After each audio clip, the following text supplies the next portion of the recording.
प्यारे मित्रों, प्रेम नमन।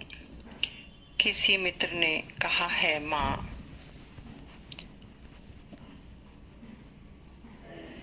ओशो के शिविर चल रहे हैं और हम आपको भी बड़े प्रेम से सुनते हैं।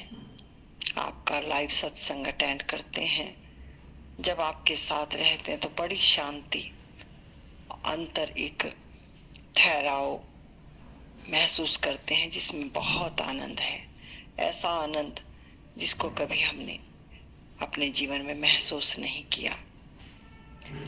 लेकिन शिविर से आने के बाद हम फिर उसी वातावरण में आकर हमारे भीतर हलचल पैदा हो जाती है, शिकायत आ जाती है, शिकायतों से भर जाते हैं। हम क्या करें? मन दो जगह दौड़ाता है। आपके लाइव सत्संग में ठहरने का मन करता है, लेकिन बहुत दिनों से ओशो से जुड़े हुए हैं, वहां भी टूटने का और छोड़ने का मन नहीं करता। लेकिन ज्यादा शांति आपके पास बैठने से आती है। मेरे प्यारे मित्र, ओशो और मैं जुदा कहाँ हैं? बस ये दृष्टि का भेद है।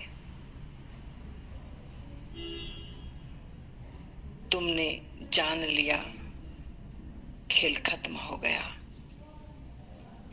जब तक तुम्हारे भीतर अलग का बोध बना हुआ है कि मैं अलग हूं, माँ अलग है, ओशो अलग है, तो तुम पीड़ा में रहोगे। ठहरना पड़ेगा, और जहां ठहरकर तुम्हारे मन को शांति मिलती है, ठहराव मिलता है, आनंद की स्थिति बनती है, तो रुको और ठहर कर इंतजार करो।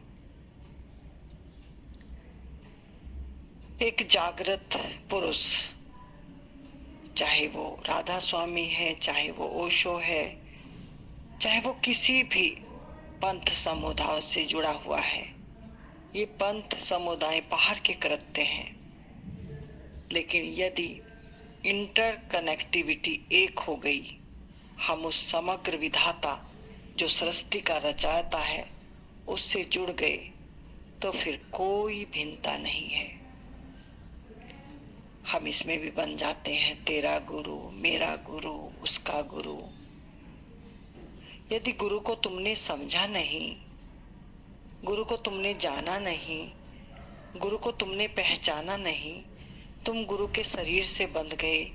लेकिन गुरु जो रहस्य, जो राज तुम्हें देना चाहता है, उससे तुम चूक गए, तो तुम्हारा कल्याण नहीं हो सकता। तुम्हारा प्रेम शरीर के साथ तादात्म्य जुड़ जाता है, और जब हम शरीर तल पर जुड़ते हैं तो हम बस शरीर की सीमाओं को पार नहीं कर सकते। मन से जुड़ेंगे तो मन आनंद लेते रहेंगे, बुद्धि से जुड़ेंगे तो तर्कवादी हो जाएंगे। आत्मा से आत्मा का जुड़ना मिलन है, और यही प्रेम है कि तुम एक के हो जाओ। एक का मतलब कोई भिन्नता नहीं है। एक का मतलब है जहां तुम्हें बात समझ आने लगे, जहां तुम्हारे मन को सुकून मिलने लगे, जहां तुम्हें शांति अपने भीतर प्रतीत होने लगे, वही तुम्हारा मार्ग है। तुम ठहरना और इंतजार करना। प्रेम किया तिन प्रभु पाया, बिना प्रेम वह हाथ न आया। तुम बुद्धि से दौड़ते हो, कभी उसके पास, कभी उसके पास, कभी उसके पास, और ये दौड़ बाहर की है, भीतर कोई दौड़ नहीं है। भीतर एक ठहराव है, जीने का रहस्य है, जीवन है। स्वयं को जानकर ही उसको जाना जा सकता है, और जब तक दौड़ रहेगी तब तक तुम ठहर नहीं सकते। ठहरना जीवन है, दौड़ना मौत है। भागते भागते थकोगे और एक दिन मृत्यु आएगी, सब छीन लेगी। मुझे पूरी आशा है आप मेरी बात को समझ गए होंगे। आगे फिर बात करूंगी। मेरी बहुत बहुत शुभकामनाएं।